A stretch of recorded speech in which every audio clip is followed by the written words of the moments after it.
ত্রাণ বিতরণ করতে যাইয়া দেখেছি ওলামায়ে কেরামদের কোনো অভাব নাই। অনেক মাদ্রাসা থেকে ত্রাণ বিতরণের জন্য গিয়েছেন ওলামায়ে কেরাম, ত্রাণ বিতরণ করার জন্য মাদ্রাসার ছাত্ররা গিয়েছেন। ওখানে গেলে আপনারা বুঝতে পারবেন যে সমাজ সংস্কারের জন্য ওলামায়ে কেরামদের অবদান কতটুকুন, সমাজের অসহায় লোকদের পাশে কারা বেশি দাঁড়ায়, আপনারা অবশ্যই সেখানে গেলে বুঝতে পারবেন।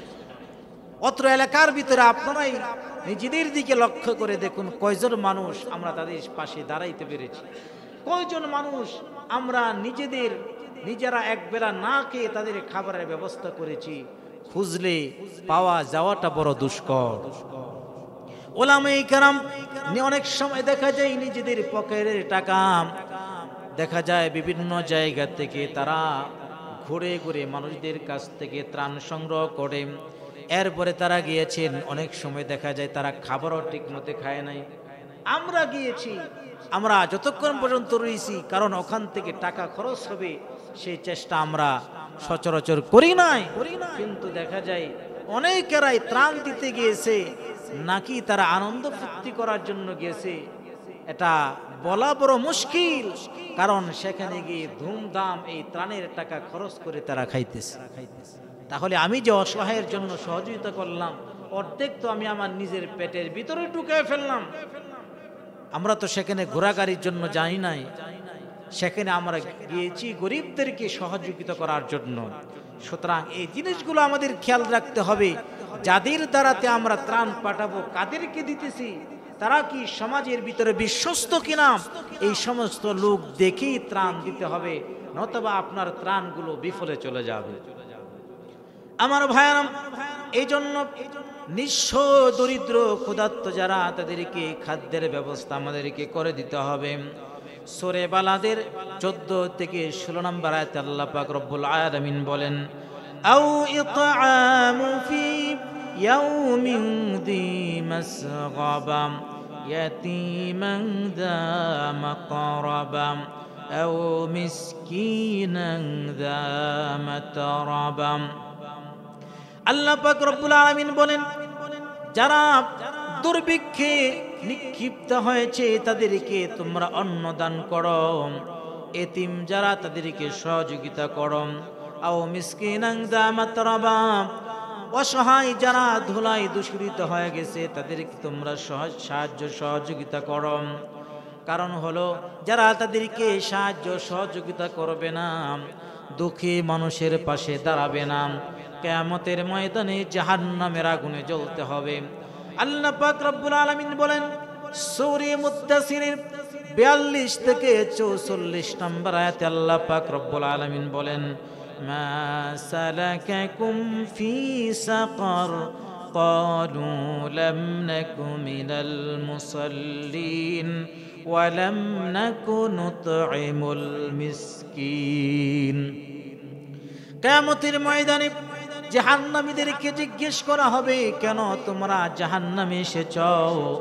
জাহান্নামীরা বলবে, আমরা নামাজ পড়ি নাই এবং যারা অসহায় তাদেরকে সাহায্য করি নাই, যারা সমাজের ভিতরে খাদ্য পায় নাই তাদের মুখে আমরা খাবার পৌঁছে দেই নাই, অনাহারীদেরকে খাবার খাওয়াই নাই, আর নামাজ পড়ি নাই, এই জন্য আমরা জাহান্নামের আগুনে এসেছি। সুতরাং যারা এতিম অসহায় নিঃস্বদেরকে খাবার পৌঁছাবে না, তাদেরকে সামর্থ্য থাকার পরেও আল্লাহ পাক রব্বুল আলামিন তাদেরকে জাহান্নামের আগুনে নিক্ষেপ করবেন।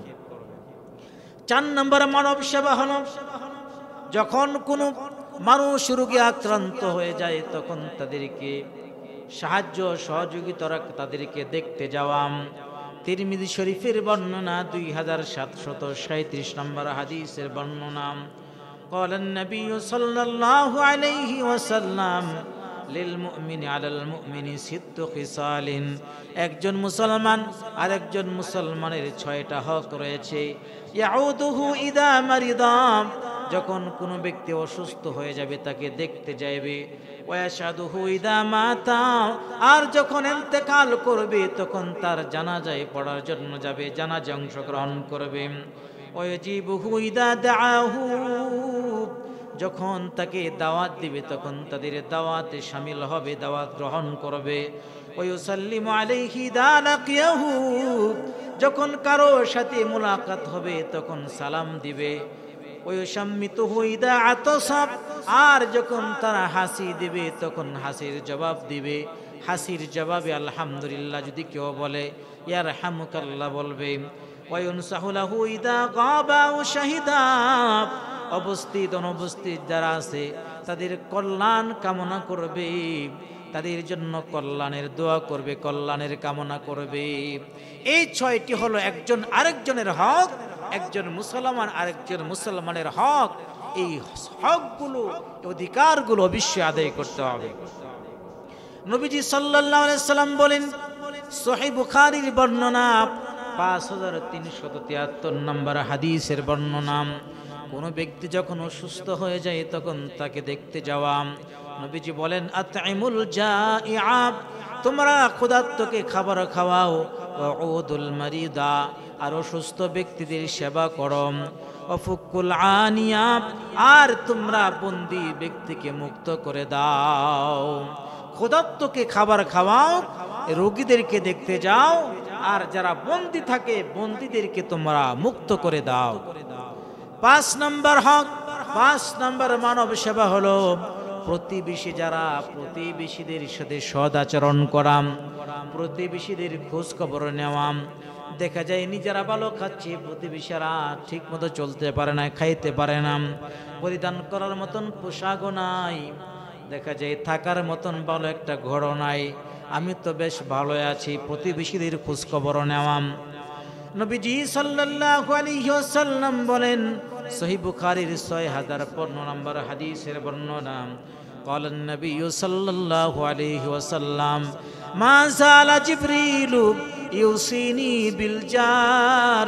নবীজি সাল্লাল্লাহু আলাইহি ওয়াসাল্লাম বলেন, আমার কাছে যতবার জিবরাইল আগমন করেছেন ততবার আমাকে বলেছেন যেন আমি প্রতিবেশীদের খোঁজ খবর নেই, প্রতিবেশীদের হক আদায় করি। যতবার আমার কাছে জিবরাইল এসেছে ততবার আমাকে প্রতিবেশীদের খোঁজ খবর নেওয়ার কথা বলেছেন। হাত্তা দারান্তু আন্নাহু সাইওয়াররাসুহু, আমার এমন ধারণা হয়েছে যেন আল্লাহ পাক রব্বুল আলামিন আমাকে প্রতিবেশীদের উত্তরাধিকারী বানায়া দেন, প্রতিবেশীদেরকে যেন আমার উত্তরাধিকারী বানায়া দেন, এমনটা আমার কাছে মনে হয়েছে। এত পরিমাণ জিবরাইল বারবার আমাকে প্রতিবেশীদেরকে খোঁজখবর নেওয়ার কথা বলেছেন, প্রতিবেশীদেরকে সহযোগিতা করার জন্য বলেছেন। আল্লাহ পাক নবী সাল্লাল্লাহু আলাইহি সাল্লাম বলেন, সহিহ মুসলিমের 46 নম্বর হাদিসের বর্ণনা, নবীজি সাল্লাল্লাহু আলাইহি ওয়াসাল্লাম 3 বার কসম খাইলেন, ওয়াল্লাহি লা ইউমিনু, ওয়াল্লাহি লা ইউমিনু, ওয়াল্লাহি লা ইউমিনু। 3 বার নবীজি আল্লাহর শপথ খেয়ে বলেন, তোমরা মুমিন হতে পারবা না, তোমরা মুমিন হতে পারবা না, তোমরা মুমিন হতে পারবা না। সাহাবীরা জিজ্ঞেস করলেন, কিলামান ইয়া রাসূলুল্লাহ, ওগো পয়গম্বর কারা মুমিন হতে পারবে না?